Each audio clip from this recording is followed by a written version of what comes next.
Jadi tanpa penjaga itu yang kedua itu ya, mereka langsung lari, sujud ataupun mencium batu nisan.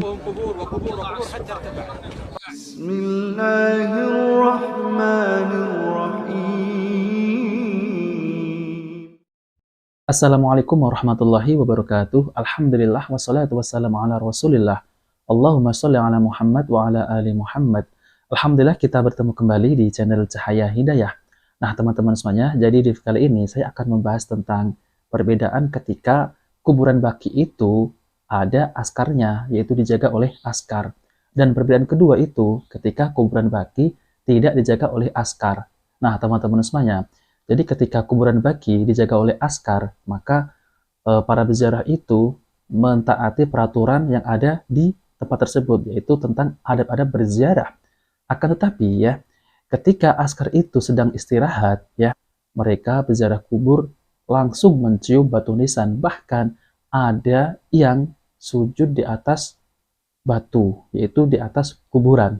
Nah, teman-teman semuanya, inilah perbedaan ketika kuburan baki ini dijaga oleh askar, maka tidak ada khurafat-khurafat yang terjadi di baki. Tapi ketika setelah askar istirahat, mereka mencium-cium batu, kemudian sujud di atas kuburan baki. Nah, teman-teman semuanya, mari kita simak videonya. Nah,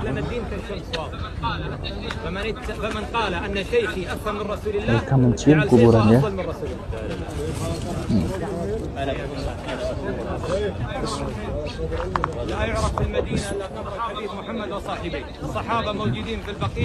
Jadi tanpa penjaga itu yang kedua itu ya, mereka langsung lari, sujud ataupun mencium batu nisan.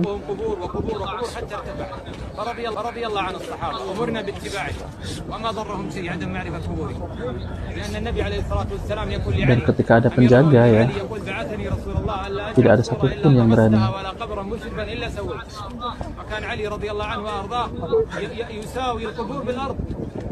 Nah, teman-teman semuanya ya, kita juga sudah melihat ya, yaitu perbedaan ketika kuburan baki itu yaitu kuburan para sahabat ya. Ketika ada penjaga, mereka tidak berani untuk mencium-cium kuburan, bahkan sujud di atas kuburan ya.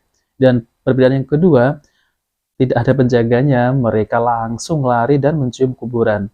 Nah, teman-teman semuanya, jadi kita ini berziarah ya, itu ada adabnya dan ada batasannya. Kita tidak boleh melakukan ziarah yang tidak dicontohkan oleh Nabi Shallallahu Alaihi Wasallam.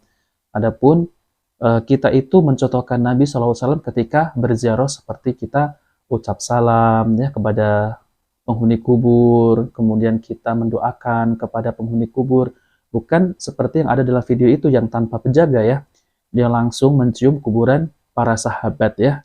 Nah, teman-teman semuanya, lalu bagaimana ya tentang adab-adab ketika berziarah di kubur ataupun di kuburan baki ataupun di kuburan di mana saja, yaitu kuburan kaum muslimin. Nah, teman-teman semuanya, lalu bagaimana adab-adab dalam berziarah kubur sesuai sunnah Nabi Shallallahu Alaihi Wasallam, yaitu sesuai dengan tuntunan Nabi Shallallahu Alaihi Wasallam, bukan seperti yang ada dalam video ini ya. Nah, teman-teman semuanya, jadi saya akan tampilkan penjelasan dari Ustadz Dr. Khalid Basalamah MA Hafidhahullah Ta'ala, yaitu tentang ziarah kubur. Mari kita simak videonya. Bagaimana tata cara ziarah ke kubur? Apakah ada doa atau surah khusus yang dibaca pada saat ziarah? Bagaimana dengan kebiasaan menabur bunga dan penyiraman air di kuburan ya. Tentu saja kalau yang kita lihat dari hadis Nabi SAW, beliau sering berziarahi baki di hari Senin dan Kamis, kuburan para sahabat. Nabi SAW datang dan Nabi mengucapkan salam kepada mereka. Di antara doanya adalah Assalamualaikum dara qaumin mu'minin, keselamatan bagi kalian wahai penghuni tempat orang-orang beriman. Dalam satu riwayat dikatakan antumus sabiqun nahnu insyaallah bikum lahiqun, kalian telah mendahului kami dan kami akan menyusul kalian. Ghafarallahu mustaqdimina minkum wal mustakhirina minna. Semoga Allah memaafkan orang-orang yang terdahulu di antara kalian dan orang yang menyusul di antara kami, gitu kan? Maka ini doa dan Nabi SAW sering mendoakan mereka. Allahumma ighfir lahum warhamhum wa'afihim wa'fu anhum. Maafin mereka ya Allah, rahmati mereka ya Allah, gitu kan? Dan berikanlah kepada mereka keselamatan dan seterusnya. Kita boleh berdoa. Itu doa yang saya tahu, ya, ziarah kubur. Kalau masalah menyiram dengan air, menabur bunga, belum pernah ada riwayat ini. Tidak pernah ada riwayat masalah ini. Jadi tidak ada hubungannya antara air yang disiram di kuburan dengan selamatnya orang itu nanti dari siksa kubur. Tidak ada hubungannya sama sekali. Sama dengan orang berlebihan memasang marmer, pakai pagar, pakai kelambu. Ada hadis Nabi SAW mengatakan kepada Ali bin Abi Thalib, wahai Ali, saya wasiatkan kepadamu jangan kau temui kuburan di muka bumi kecuali kau sama ratakan dengan tanah. Jadi seperti taman makam pahlawan itu sebenarnya kuburan ideal. Jadi rata sama tanah, cuma kotak saja begitu. Itu memang seperti itu sunnahnya Nabi SAW semestinya. Kalau kita kan luar biasa, besar, bangunan, segala macam. Ada riwayat lain yang kata Nabi SAW, yang kata Nabi SAW, hai Ali, jangan kamu biarkan bangunan kuburan tinggi, dan jangan kamu warnahi atau dikapuri, dan jangan ditulisi. Karena memang begitu. Kalau kita kan tulis tahun wafatnya, tanggal wafat segala macam. Ini lama-lama kalau dibiarkan tulis juga tanggal lahirnya. Dihindari saja. Yang penting adalah kita tahu orang tua kita sudah meninggal, kita doakan. Perbanyak amal soleh Bapak Ibu sekalian, perbanyak amal soleh. Siapa ada masjid lagi dibangun, sedekahkan atas namanya dia. Biar tidak disebutin, Allah sudah tahu. Dalam hati kita niat. Beli Al-Quran, taruh di masjid, niat untuk orang tua kita yang sudah meninggal. Ada kesempatan haji umroh, kita haji dan umrohkan buat mereka, gitu kan. Ada ilmu yang bermanfaat yang mereka pernah sampaikan, kita sebarkan ilmu itu. Sebagaimana sabda Nabi SAW, kalau anak Adam meninggal dunia terputus sumber pahalanya kecuali dari 3, gitu kan. Ilmu yang bermanfaat, sedekah jariyah, bangunan atau sebuah fasilitas yang dipakai terus kayak masjid, rumah anak yatim, jalanan, jembatan, sumur, segala macam ini. Maka itu termasuk Umar bin Khattab pernah membeli kuda dan ditulis wakaf. Ya lillahi ta'ala, siapa saja mau pakai boleh. Kayak kita sekarang mobil ambulan, mobil apalah ya, transportasi apa, itu semua termasuk sedekah jariyah. Ilmu bermanfaat atau anak soleh yang mendoakan. Dalam riwayat lain masalah haji dan umroh. Pernah ada sahabat yang mau haji sama Nabi SAW, dia bilang, labbaik Allahumma hajjan an syubrumati. Aku niat haji untuk syubrumah. Syubrumah keluarga yang sudah mati. Kata Nabi, ahajjta an nafsik, kau pernah haji buat dirimu? Dia bilang, belum ya Rasulullah. Kata Nabi, huj an nafsik, thumma huj an syubrumati. Haji dulu buat dirimu, baru haji buat kerabatmu yang sudah meninggal. Berarti boleh kita kerjakan. Nah, batasi diri kita di amal-amal ini yang pernah Nabi perintahin. Cukup untuk itu, gitu kan. Allahu a'lam, itu yang kita tahu. Nah, oke teman-teman semuanya, kita sudah mendengarkan penjelasan dari Ustadz Dr. Khalid Basalamah MA Hafidhullah Ta'ala, yaitu tentang terkait adab-adab ziarah kubur dan tata cara ziarah kubur sesuai dengan sunnah Nabi Shallallahu Alaihi Wasallam. Dan ini ya teman-teman semuanya, sering saya bahas tentang adab-adab ziarah kubur dengan tutur Nabi Shallallahu Alaihi Wasallam. Tidak seperti apa yang saya tampilkan tadi, yaitu ziarah kubur ketika penjaga tidak ada ya, askar tidak ada. Mereka langsung mencium kuburan, terus kemudian sujud di atas kuburan, dan ini tidak pernah dicontohkan oleh Nabi Shallallahu Alaihi Wasallam.